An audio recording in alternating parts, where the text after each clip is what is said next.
Hello, welcome back to our third and final video on the medieval revival and continuing our discussion of the Crusades. Last time we looked at the Crusades, now we're going to look at a connecting feature, the rise of the Knights Templar. The sign of the Knights Templar was a red cross on a white tunic.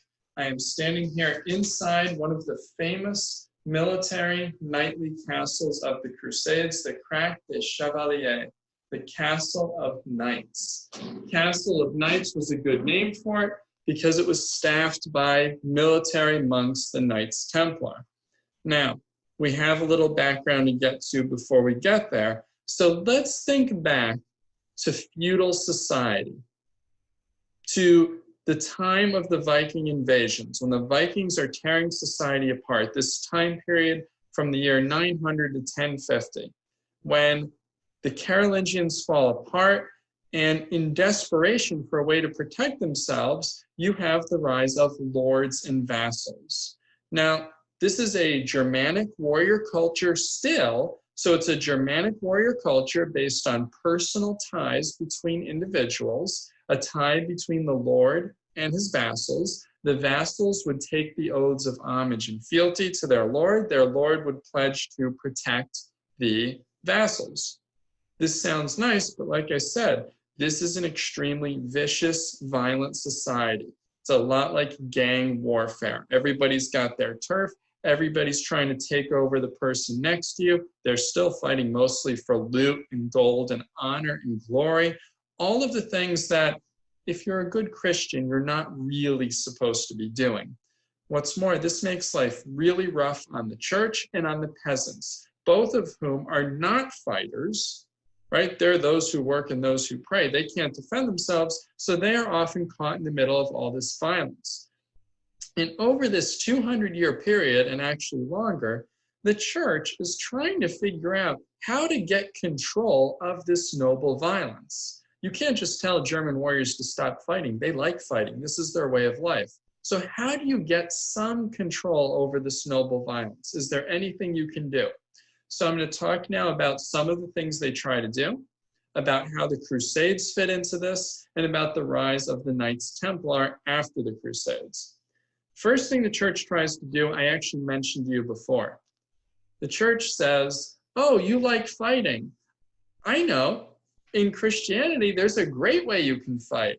Instead of physical warfare, it's spiritual warfare. You become a monk, and sometimes you live in the desert, and you fast, you go without food for a long time, and you pray a lot, and by doing this, you can do battle against the devil.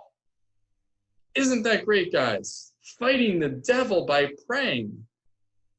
So it's an attempt to make it seem like there's a kind of fighting. You know, this is really tough and really manly, and you can really fight the devil, who's worse than Grendel. There are German warriors who like this. They like the monks. There's a reason Charlemagne donates so many gifts to the monks. It's just Charlemagne doesn't become a monk because he still wants to be a Germanic warrior. And this is the thing. A lot of the German warriors still want to be German warriors. Second thing. So the church has another try. They say, okay, what if there is a way to fight, but not as a German warrior, as a Christian knight? You see, a Christian knight doesn't fight for loot and honor and glory. Those are bad reasons to fight. No, a Christian knight fights in just causes. He defends the weak. He defends orphans and widows and peasants in the church. He protects them from harm. And so the church tries to develop this idea of a good knight, a knight who doesn't fight for loot and honor and glory and fame and things like that. This is actually a knight who fights to defend the weak. This is actually where the stories of King Arthur and the knighthood that you're familiar with come from, trying to develop this ideal of a Christian knight who fights only in just causes. You can also see how it starts to connect to the Crusades. So this starts to get the church somewhere, but it still takes years of working to try. The church tries another attempt. They try to say, okay, you're German warriors, you're going to fight. We understand that you're the people who fight, the bellatores, those who fight. We can't stop you, but we're going to establish some ground rules. So one ground rule is what the church calls the peace of God. Now, the peace of God is a rule that forbids warriors, those who fight, from hurting non-combatants. It makes it illegal for them to hurt women, churchmen, peasants. It makes it illegal to attack them. And the danger is if you do this, the church will punish you with serious church-related penalties like excommunication, which means kicking you out of church. In theory, if you die while you're excommunicated, you would go to hell. So that could be pretty serious. Related to this is something the church calls the truce of God. The truce of God is what it sounds like. Truce, right? You don't fight, a temporary break from the fighting. Church says, all right, you're German warriors, you're going to fight, we understand, we can't stop you. How about this idea?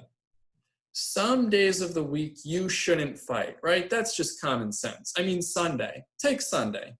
Jesus rose from the dead on Sunday. Is it really right to fight on that day? No, you should be in church praying, not killing each other. So the church says no fighting on Sunday. Sunday is a truce day. And then they start extending it. They say, and Friday. Guys, really, Friday. Friday is the day Jesus died and he was crucified for your sins so you can go to heaven. How could you guys fight on Friday? Okay, no fighting on Friday. And really, Saturday. Saturday is the day he lay dead in the tomb. Are you really going to fight knowing that your Lord and Savior lay dead in the tomb on Saturday? What kind of Christians are you?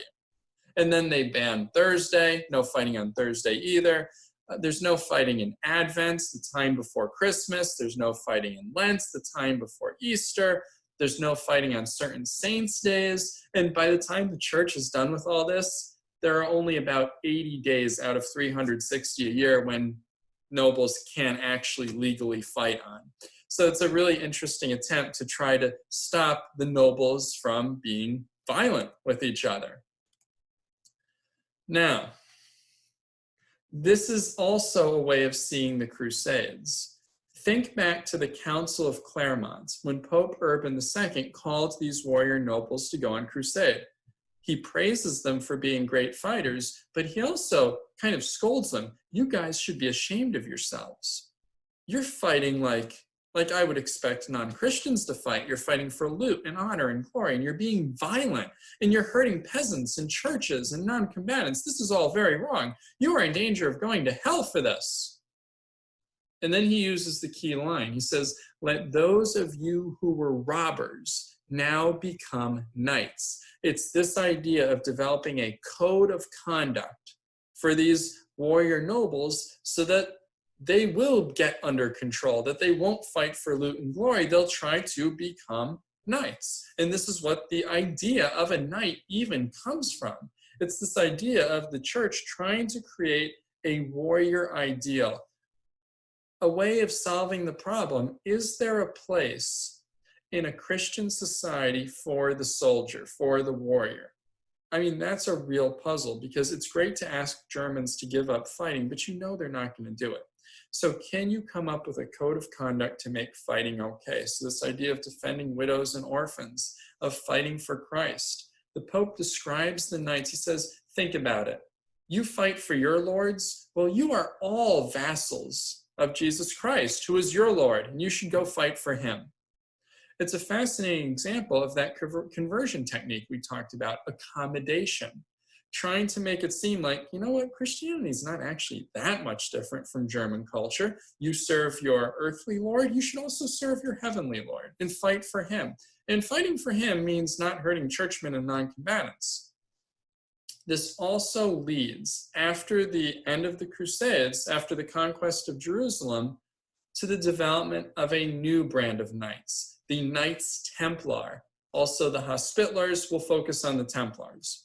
The Knights Templar are a sort of warrior monk, and if that sounds weird, you're right.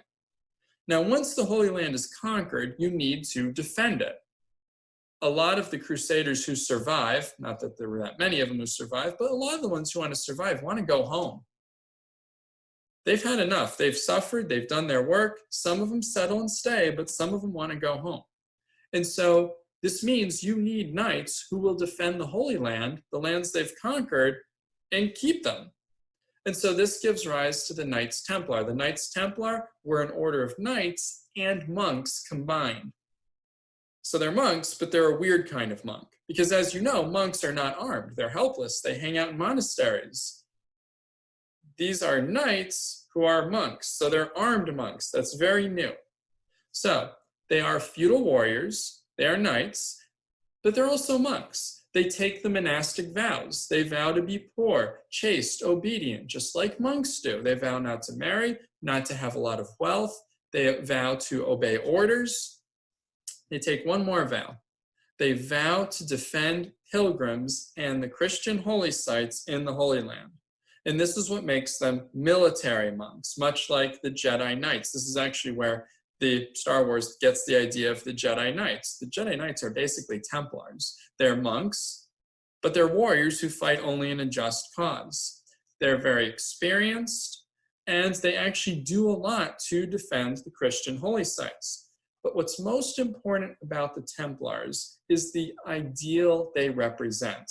They represent this ideal Christian knight. They're even better than the Crusaders because they only fight in defense of the weak. They fight to defend the holy sites. They're very good warriors, but they're also extremely disciplined. And as monks, their goal is to be very good Christians. And so this develops into the ideal of the Christian knight. The knight who only fights to defend the weak, who fights to defend the church, who's poor, chaste, obedient. He defends the Holy Land, and he fights for Christ. Now we're in a new time period. We're in the year 1150. You'll notice that the atmosphere has changed. We now have a time of adventure, of going out into the world. This is not the Viking invasions. And we're going to talk about this time in our next series.